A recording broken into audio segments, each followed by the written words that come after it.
नमस्कार साथीहरू, तपाईँलाई मेरो च्यानलमा स्वागत छ। अब च्यानलको नाम चाहिँ पहिले लकडाउन रिसर्चर थियो। अब लकडाउन पनि नेपालमा कम हुँदै गएको छ, त्यही भएर च्यानलको नाम चेन्ज गरेर चाहिँ मैले एकै लाइफ राखेको छु। अब यो च्यानलमा चाहिँ आज हामी जिडिपीको बारेमा कुरा गर्दैछौँ। जिडिपी, ग्रस डोमेस्टिक प्रोडक्ट, हरेक देशको आर्थिक अवस्था कस्तो छ भनेर जानकारीको राख्ने एउटा भनौँ न माध्यम हो होइन। यो भयो भने चाहिँ हाम्रो देश कस्तो अवस्थामा छ, हाम्रो देशको आर्थिक कन्डिसन कस्तो छ भन्ने हामीलाई थाहा हुन्छ। कम्पेरिजन गर्नलाई हरेक देशले जिडिपी निकाल्छन् र हामीले कम्पेयर गर्न सक्छौँ कि यो हाम्रो जिडिपी र अरूको जिडिपी कस्तो छ भनेर। जिडिपी एउटा निकै नै भास्ट टपिक हो, यसमा धेरै कुराहरू इन्क्लुड गरिएको हुन्छ। तर मैले यो भिडियोमा चाहिँ जिस्ट मात्र मेन कुराहरू के हो त, जिडिपीले के इन्क्लुड गर्छ, यसको फर्मुला के हो, अनि यसको इम्पोर्टेन्स चाहिँ केमा इम्पोर्टेन्स बढी छ, अनि यसले के कुरालाई इन्क्लुड गर्दैन, र यसले अर्थतन्त्र के एक्ज्याक्ट ऐना हो त यो भन्ने कुरामा चाहिँ डिस्कस गर्न गइरहेको छु। जिडिपीको डिफिनेसनको कुरा गर्नुपर्दा चाहिँ it is the total value of goods and service produce within a countries border in a specific time period. यो भन्नाले चाहिँ निश्चित समय सीमाभित्र देशको सीमाभित्रै प्रोड्युस गरिएको गुड्स र सर्भिसको भ्यालु। त्यो भनेको चाहिँ कस्तो भन्दाखेरि हाम्रो agriculture sector, industry sector, service सेक्टरले चाहिँ कस्तो पर्फर्मेन्स गर्यो त अघिल्लो वर्षको कम्पेरिजनमा, अघिल्लो 3 महिनाको कम्पेरिजनमा भन्ने कुरा चाहिँ जिडिपीबाट हामीले थाहा पाउन सक्छौँ। अब जिडिपी इज क्यापेबल अफ के त भन्ने कुरातिर जाउँ है त। जिडिपी त हामीले के हो भन्ने डिफिनेसन हेऱ्यौँ होइन। अब यसले के गर्न सक्छ त भनिन्छ भने नेपालको मोनिटरी पोलिसी, फिस्कल पोलिसी जे बनाउँदा पनि जिडिपीलाई बेस मानेर गरे हुन्छ कि अघिल्लो वर्षको जिडिपी यस्तो थियो, हामी यति टार्गेट गर्छौँ, हामी यसरी अगाडि बढ्छौँ भने हुन्छ कि जिडिपीले हामीलाई एउटा रेकर्ड दिन्छ, एउटा इन्फर्मेसन के दिन्छ भन्दाखेरि हाम्रो इकोनोमी कस्तो छ, इकोनोमिकको हेल्थ कन्डिसन कस्तो छ, पुवर छ, राम्रो ग्रोथ गर्नुपर्ने छ कि, अनि हामीलाई कम्पेयर गर्न पनि मद्दत गर्छ। हाम्रो इकोनोमीको आफ्नै इकोनोमीको अघिल्लो वर्षदेखि यो वर्ष कम्पेयर गर्न मद्दत गर्छ भने हाम्रो इकोनोमीको अरू इकोनोमीसँग कम्पेयर गर्नको पनि मद्दत गर्छ, इकोनोमिक साइजहरूसँग। अब अमेरिकाको $20 ट्रिलियन इकोनोमी छ, चाइनाको $15 ट्रिलियन एराउन्डको इकोनोमी छ, इन्डियाको $2 ट्रिलियन एकाउन्टको इकोनोमी छ भने हामी एराउन्ड 30 बिलियनको इकोनोमी लिएर बसेका छौँ। अनि जिडिपीबाट हामीलाई के पनि थाहा हुन्छ भन्दाखेरि चाहिँ नेपालभित्र चाहिँ कति गुड्स एन्ड सर्भिस प्रोड्युस भयो त एक वर्षमा अथवा 3 महिनामा, त्यो हाम्रो एउटा रेकर्ड थाहा हुन्छ, इन्टरनल रेकर्ड किपिङ हुन्छ। त्यो जस्तै कुनै गभर्मेन्ट आयो, गभर्मेन्टले यो गभर्मेन्ट आउँदाखेरि चाहिँ पर्फर्मेन्स कस्तो भयो त भन्ने कुराहरू हेर्न पनि थाहा हुन्छ।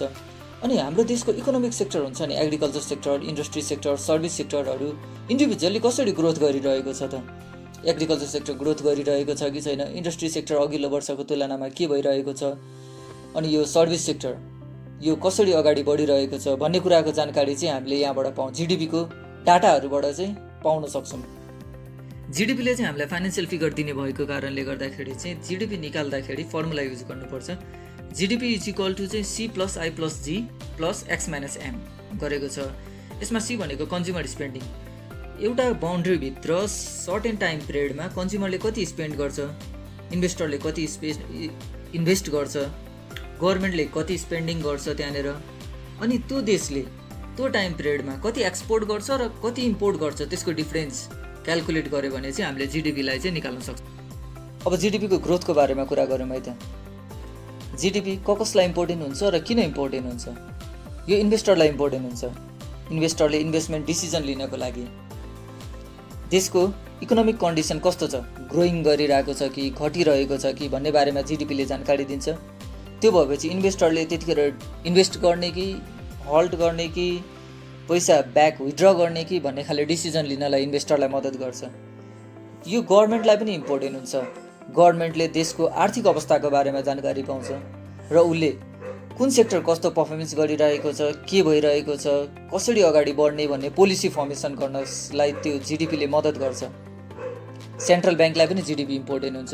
सेन्ट्रल ब्याङ्कले इकोनोमिक कन्डिसन कस्तो छ त, मार्केटमा पैसा पठाउने कि पैसा विथड्र गर्ने कि भन्ने खाले डिसिजन लिन पनि सेन्ट्रल ब्याङ्कलाई जिडिपी चाहिन्छ। अनि इकोनोमिस्टहरूले चाहिँ इकोनोमिक कन्डिसन कस्तो छ, ग्रोइङ छ कि रिसेसनतिर जाँदैछ भन्ने डिटरमाइन गर्नलाई इकोनोमिस्टहरूलाई जिडिपीको डाटा चाहिन्छ। अनि पब्लिकलाई किन चाहिन्छ? अवेरनेसको लागि। देश विकास हुँदैछ कि छैन, देश स्विजरल्यान्ड बन्दैछ कि सिङ्गापुर बन्दैछ कि सोमालिया बन्दैछ भनेर पनि थाहा पाउनको लागि जिडिपी इम्पोर्टेन्ट हुन्छ। जिडिपीले चाहिँ फाइनेन्सियल डाटाको रेकर्ड राख्ने भए तापनि केही कुराहरूको चाहिँ यसले इन्क्लुड गर्दैन जिडिपीमा। जस्तै हामीले फाइनेन्सियल रिसोर्सहरू भन्छौँ नि, सेयर डिभेन्चरहरूमा जुन हामीले इन्भेस्ट गर्छौँ, यसले चाहिँ कुनै पनि भ्यालु एडिसन नगर्ने भएको भएर जिडिपीले यो कुरालाई इन्क्लुड गर्दैन। अनि goods produce outside the country, जिडिपीको डिफिनेसनले के भन्छ भन्दाखेरि डोमेस्टिक प्रोडक्सन हुनुपर्छ। त्यसैले यसले आउटसाइड द कन्ट्रीमा चाहिँ कुनै नेपाली सिटिजनले नै प्रोडक्सन गरिरहेको छ भने पनि त्यसलाई इन्क्लुड गर्दैन। अनि ट्रान्सफर पेमेन्टको कुरा, जस्तै गभर्मेन्टले इन्भेस्टमेन्ट गरेको छ भने ठिक छ, तर गभर्मेन्टको स्पेन्डिङ जस्तै हुन्छ नि, हाम्रो पेन्सन दिन्छ गभर्मेन्टले, अनि वृद्ध भत्ताहरू दिन्छ, यो कुराहरूलाई चाहिँ जिडिपीमा इन्क्लुड हुँदैन। अनि जिडिपीले इन्फर्मल एन्ड इलिगल एक्टिभिटिजहरूलाई इन्क्लुड गर्दैन। इन्फर्मल एक्टिभिटिज जुन चाहिँ रेकर्डमा बस्दैन, देशको आर्थिक क्रियाकलापको रेकर्डमा आउँदैन, इलिगल एक्टिभिटिज जुन चाहिँ इलिगल हुन्छ, जसलाई त रेकर्डमा राख्नै मिलेन होइन, त्यही भएर जिडिपीले इन्फर्मल र इलिगल एक्टिभिटिजलाई पनि इन्क्लुड गर्दैन। अनि इन्टरमिडिएटरिज र युज गुडलाई पनि इन्क्लुड गर्दैन, डबल काउन्टिङ हुनसक्छ भनेर। यसले फाइनल प्रोडक्ट्सलाई मात्र इन्क्लुड गर्छ।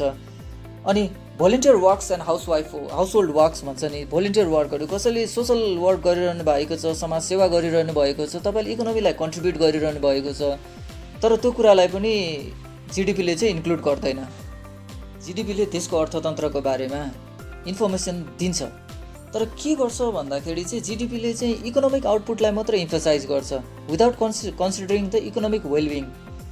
त्यसले चाहिँ नेगेटिभ इम्प्याक्ट परेछ भने पनि त्यसले आर्थिक कारोबारमा, आर्थिक हिसाब किताबले चाहिँ जे देशको अर्थतन्त्रलाई टेवा पुर्याएको छ भने चाहिँ त्यसले जिडिपीले इन्क्लुड गरिदिन्छ। त्यसैले जिडिपी कसरी आएको छ भन्ने कुरामा चाहिँ हेर्न जरुरी हुन्छ। जस्तै नेपालले चाहिँ तपाईँको फरेस्ट, रुखहरू काट्दै एक्सपोर्ट गर्यो, जम्मै नेपालको सखापै रुख पार्दै भने पनि जिडिपीमा चाहिँ कन्ट्रिब्युट भयो, देशको जिडिपी बढ्यो। तर के भन्दाखेरि डिफरेस्टेसन भयो, त्यसले नेगेटिभ इम्प्याक्टहरू धेरै गर्छ। त्यही भएर जिडिपी कसरी आएको छ त, जिडिपी बढ्यो भन्दैमा त्यसमा खुसी हुनुपर्ने छैन, जिडिपी कसरी आएको छ त्यो हेर्नु पर्यो। त्यसले कुनै इकोनोमीमा इम्प्याक्ट परेको छ कि इन्भाइरोमेन्टमा कुनै नेगेटिभ असर परेर पो जिडिपी आएको छ कि, त्यो कुराहरूलाई चाहिँ हेर्नुपर्ने हुन्छ। अनि जिडिपी हेर्दाखेरि कस्तो हुन्छ भन्दा कहिले देशको जिडिपी हाई हुन्छ होइन, एकदमै राम्रो, देशको जिडिपी हेर्दाखेरि हो यो देश त एकदम राम्रो छ होला भन्ने हुन्छ, तर त्यहाँ इन्कमको इनइक्वालिटीको कुराहरू आउँछ कि। जस्तै कुनै मान्छेले चाहिँ एकदम करोडौँ कमाउने हुन्छन्, कुनै हजारौँ पनि कमाउन सक्दैनन् होइन, त्यो खाले भिन्नताहरू आउँछ। तर त्यो कुरालाई जिडिपीले हेर्दैन। जिडिपीले सिर्फ के हेर्छ भन्दाखेरि देशको आर्थिक अवस्था कस्तो छ त, अघिल्लो वर्षमा कस्तो थियो, यो वर्षमा कस्तो छ।